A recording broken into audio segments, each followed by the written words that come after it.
Assalamualaikum warahmatullahi wabarakatuh.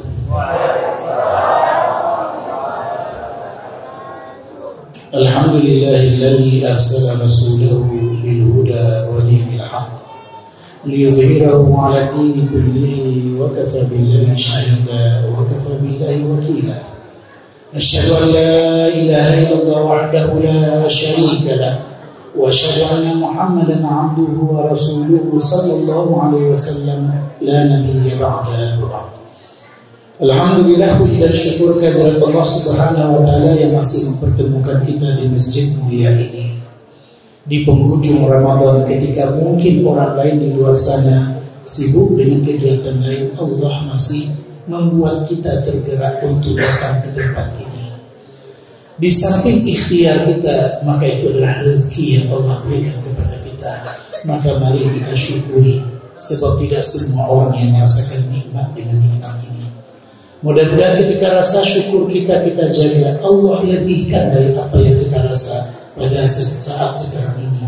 Karena janji Allah pasti, la in syakartum la azidannakum. Sungguh jika kalian syukuri, maka akan aku tambah nikmatku kepada kalian.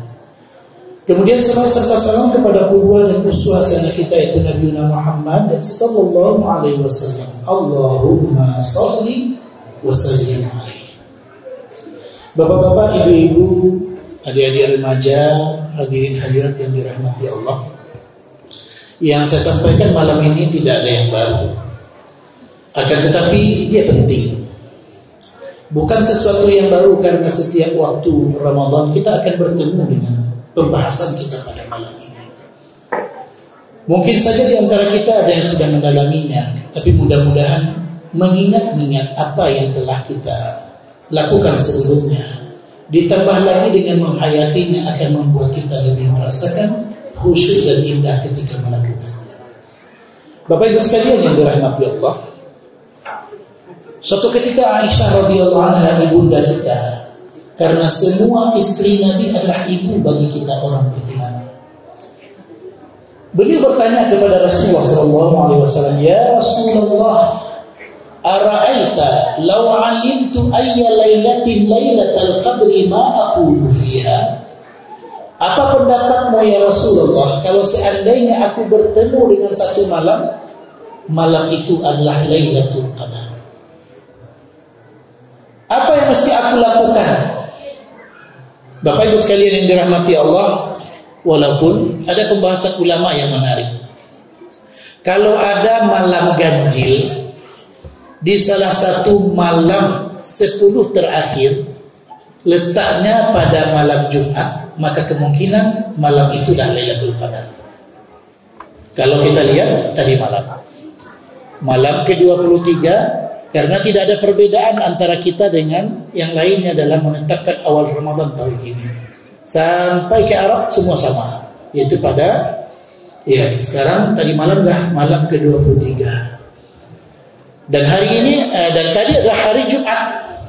Jadi di antara pembahasan ulama adalah kalau seandainya ada malam-malam ganjil terletak pada malam Jumat, kemungkinan besar kesana Lailatul Qadar. Walaupun tidak ada di antara kita yang bisa memastikan kapan malam Lailatul Qadar itu ada pada tahun ini. Walaupun ibu-ibu bisa melihat, bapak-bapak bisa merasakan pagi-pagi keluar matahari itu tidak terlalu kuat sengatan mataharinya, sengatan cahayanya, ya. Dan malam itu begitu tenang. Kalau bapak ibu lebih awal bangun tadi malam jam 3, jam 4 akan merasakan ketenangan. Tapi wallahu alam, entah kapan Lailatul Qadar itu, kita hanya berusaha berikhtiar semua malam di penghujung Ramadan ini kita maksimalkan. Aisyah bertanya, ya Rasulullah, lau alimtu ayya lailatal qadri ma aqulu fiha. Kalau seandainya aku tahu satu malam itu adalah Lailatul Qadar, apa yang mesti aku ucapkan pada malam tersebut? Maka Rasul kemudian menjawab, quli, katakanlah atau berdoalah, Allahumma innaka afuwun tuhibbul afwa fa'fu anni. Kalau kita lihat waktu panjang Lailatul Qadar itu panjang Bapak Ibu. Malam itu mulai daripada maghrib sampai ke waktu subuh, itu malam. Kalau seandainya kita selesai melaksanakan sholat tarawih dan witir biasanya 9:30, berapa lama, berapa jam sampai ke waktu subuh? Panjang. Tapi ternyata Rasulullah SAW mengajarkan kepada Aisyah radhiyallahu anha, ibunda kita, hanya singkat kalau ditulis dengan tulisan tangan, enggak cukup sebaris. Allahumma innaka afuwun. Kalau ada di antara bapak ibu-ibu yang telah menghafalnya, mudah-mudahan lebih menghayati setelah ada kita menerangkan. Kalau belum hafal di antara bapak ibu, ambo lambek-lambek acuk-acuk mengulang. Mudah-mudahan selesai kaji ko, apa ada bapak ibu-ibu semua. Alah tua kami yang Pak Ustaz disuruh jo mapalai. Nyomot makin tua makin gue hafalan insya-Allah. Ambo ulang-ulang ya. Allahumma innaka afuwun. Ya Allah, sesungguhnya Engkau Maha Pemaaf. Ya Allah, sesungguhnya Engkau Maha Pemaaf. Tuhibbul afwa, suka akan kemaafan. Fa'fu anni, maka maafkanlah aku. Doa ini mengajarkan kepada kita adab berdoa. Kalau kita ingin minta kepada Allah, pujilah Allah terlebih dahulu. Maka ini yang diajarkan oleh Rasulullah SAW. Allahumma innaka afuwun. Dan itu adalah pujian kepada Allah, karena satu di antara nama-nama Allah yang baik. Allahumma innaka afuwun. Kalau ibu-ibu apa-apa berdoa untuk anak, maka sesuaikanlah dengan permintaan kita. Kita puji Allah dahulu. Ya, ya Karim, ya Mannan. Ya Allah yang Maha Mulia, yang Allah Maha Pemberi. Jadikanlah anak-anak kami anak yang pandai berbakti. Jadi kita puji Allah terlebih dahulu. Allah tidak perlu pujian kita. Kita puji, kita tidak puji, Allah tetap mulia. Tapi adab kita sebagai seorang hamba, begitulah cara kita berdoa. Kita puji Allah Subhanahu wa ta'ala dengan nama di antara nama-nama beliau yang mulia. Bu, Pak bertanya, Bu, bedanya ghafurun du'afuun? Apa bedanya ghafurun dengan afuun? Kalau ghafur artinya maha pengampun, kalau afuun artinya pemaaf. Nah, itu nak bertakwi. Yang bertanya, apa makna di sebalik itu? Kalau ghafurun, Allah Maha Pengampun, Allah ampuni kita, tapi catatan keburukan amal kita tetap ada.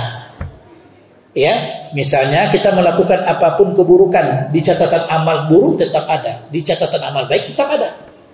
Tapi kalau Allah afuun, Allah maafkan, Allah ampuni kita, dan catatan keburukan kita dihapus oleh Allah Subhanahu wa ta'ala. Maka inilah rahasianya kenapa kita minta Allahumma innaka afuun. Oleh karenanya bapak-bapak, ibu-ibu, kalau memaafkan seseorang jangan sampai keluar ambo ndak dendam Ustaz, tapi lamu tekanannya. Ambo nak berang itu Pak Ustaz, ambo lah maafkan, tapi tekan tarihnya. Berarti masih ada sisanya. Sebab kalau afuun, maafkan dan hilangkan catatan-catatan buruknya. Itu yuk balik haji melakukan Bapak Ibu. Ya, oleh karenanya Bapak Ibu sekalian dirahmati Allah, umat Islam tidak pernah diajar dendam. Sebab kenapa? Jangan sampai terloncek dari mulia sampai mati dan dendam maafannya itu.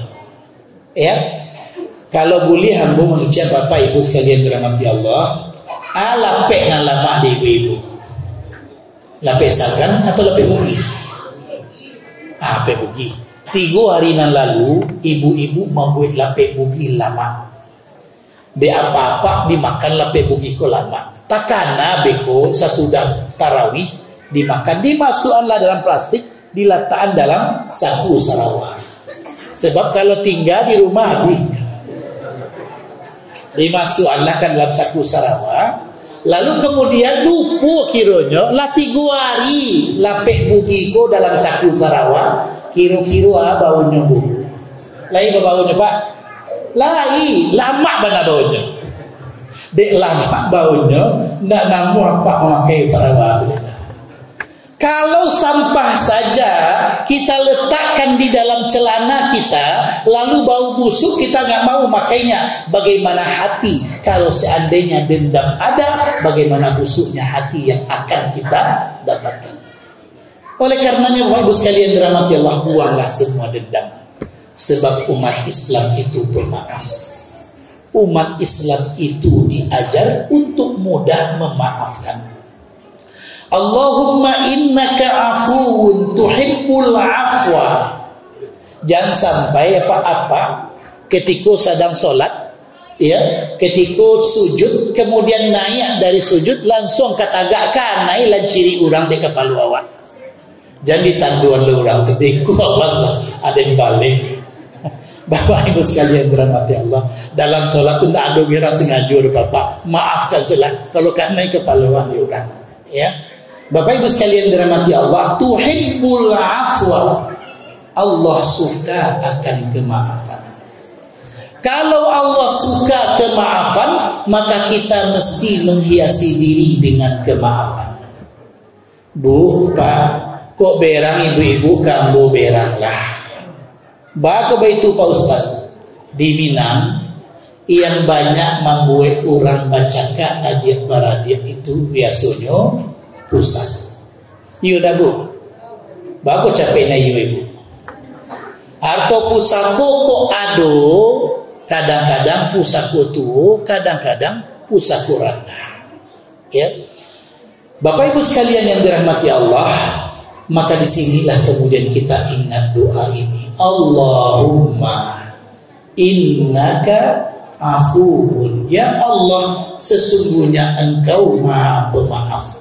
Tuhibbul afwa, suka akan kemaafan. Kalau Allah suka kemaafan, maka mari sama-sama kita saling memaafkan. Biasanya bare Bu, kalau apa-apa ibu-ibu mencari adu anak-anak batangkanya, suruhlah minta maaf anak tua. Biasanya jawab anak tu ada ndak salah dia. Sebab kenapa? Dalam frame kita masyarakat, yang minta maaf maka akan dikatakan dia salah. Iya lah Bu. Makanya kita berat untuk minta maaf. Sebab kenapa? Inyona salah, dia nak minta maaf. Oleh karenanya Bapak Ibu sekalian yang dirahmati Allah, Allah rubah persepsi ini, ya, dari awal lagi. Bapak Ibu silakan baca surat An-Nur ayat 22. Baik, sebelum kita bahas tentang surah An-Nur ayat 22, maka Allah ingatkan kepada kita bersama bahwasanya kemaafan itu adalah kemuliaan. Sebab turunnya surat An-Nur ayat 22 ini tentang kisah Abu Bakar As-Siddiq radhiyallahu anhu. Beliau mempunyai kerabat yang banyak. Satu di antara kerabat tersebut sangat fakir. Beda fakir je miskin Pak. Kalau apa-apa perlu 1 bulan itu 1 juta, lalu penghasilan kita 200.000, itu namanya fakir. Kalau perlu 1 juta, lalu pendapatan kita sebulan itu 700.000, itu namanya miskin. Ya, kita mempunyai penghasilan tapi jauh daripada kecukupan, itu namanya fakir. Kita mempunyai penghasilan tapi tidak mencukupi untuk kita, maka itu namanya miskin. Maka kerabat Abu Bakar yang bernama Mistah ini fakir. Apapun keperluannya pasti minta dari Abu Bakar. Ya, namun ketika terjadi fitnah keji kepada Aisyah dituduh berselingkuh dengan Sofwan, maka Mistah turut menyebarluaskan fitnah tersebut. Batanya muka apa? Kok anak awak sobat itu? Lai boleh Pak Ber. Abu Bakar punya anak yang disayang yaitu Aisyah, difitnah oleh orang. Lalu orang yang dibantunya Mistah turut menyebarluaskan fitnah tersebut. Lai boleh awak sebagai ayah berang Pak? Boleh mana?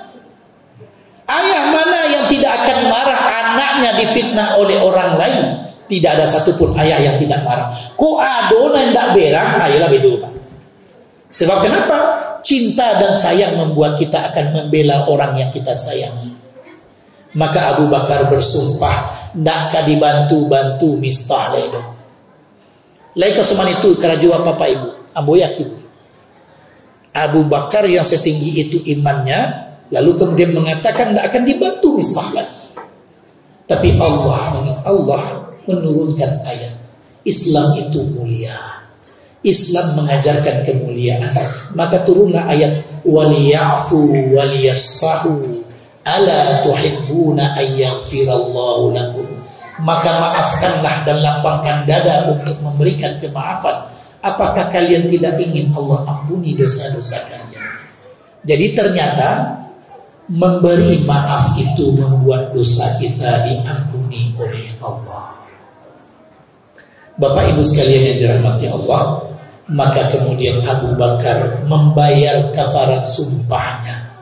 Beliau tetap bantu Mistah, walaupun Mistah telah melakukan kesalahan besar kepada keluarga Abu Bakar. Jadi Bapak ibu sekalian yang dirahmati Allah, maka inilah yang menjadi penyinar dalam kehidupan kita. Kalau seandainya antara kita dengan kakak atau adik kita ada masalah yang membuat hati ini luka, yang membuat hati ini pedih, lebih pedih dari disayat sembilu, maka ingatlah, hubungan yang paling dekat itu hubungan nasab. Kalau kawannya lari dari awak, bapak ibu, kalau sahabatnya pai dari awak, masih bisa cari sahabat dan kawan lain. Tapi kalau saudara lari dari awak, di mana awak cari, kecuali lahir dari rahim yang sama. Maka mudahlah untuk saling memaafkan. Mudahlah untuk saling memaafkan. Bapa itu Pak Ustaz, aku berikan analogi sederhana Bapak Ibu, walaupun pernah saya sampaikan. Ambo punya anak sampai orang. Lalu dek sana ngati ambo, aku di luar bulan Ramadan Bapak Ibu. Ambo balian anak paling gadang itu makanan kesukaannya sampai ke anak paling ketek. Anggaplah anak paling gadang suku sate, mau balian sate.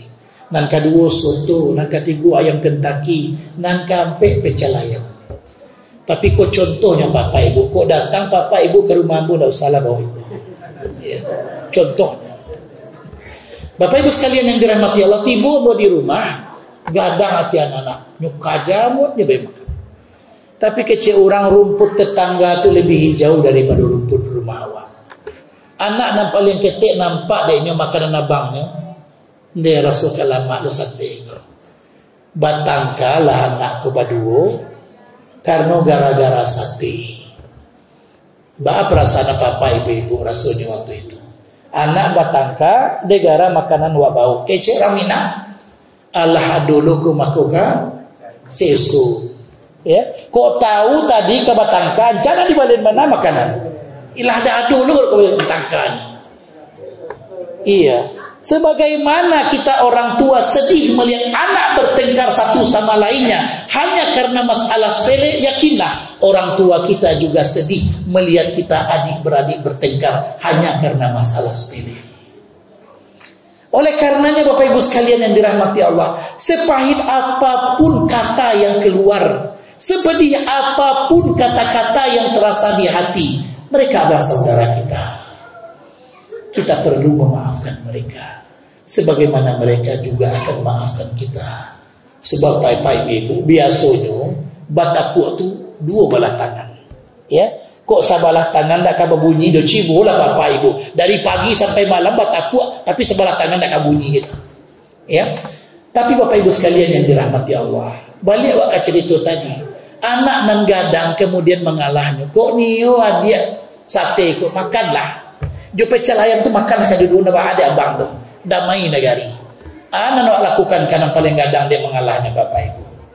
Pasti gadang hati wak. Deknya mengalah damai negari. Kok di paluannya dicium di paluannya. Mau kasih nak. Tapi jangan sampai anak nan gadang selalu nak mengalah. Aja nan ketek juga pandai mengalah.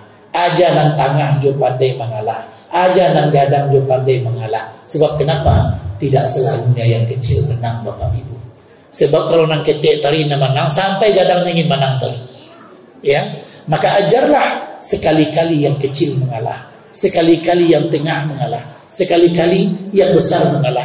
Kok cie anak punya Ustaz mengalah seorang. Bapak Ibu sekalian yang dirahmati Allah, maka kemudian ketika damai, begitu juga yang dirasakan oleh orang tua kita. Sebagaimana mereka bahagia kita bisa saling mengalah, maka orang tua kita juga akan gembira ketika kita bisa adik-beradik juga saling mengalah. Ada kaidah orang Minang yang tidak boleh dibawa dalam rumah tangga Bapak Ibu. Ko adonan datu aku minta maaf. Ya. Ane tidak boleh itu Bapak Ibu, jangan kalah pudu sedak namu ado. Itu jangan bawa dalam rumah tangga apa. Sebab kenapa? Saling memaafkan antara suami istri itu adalah karena sayang, bukan karena dia ingin menang atau kalah.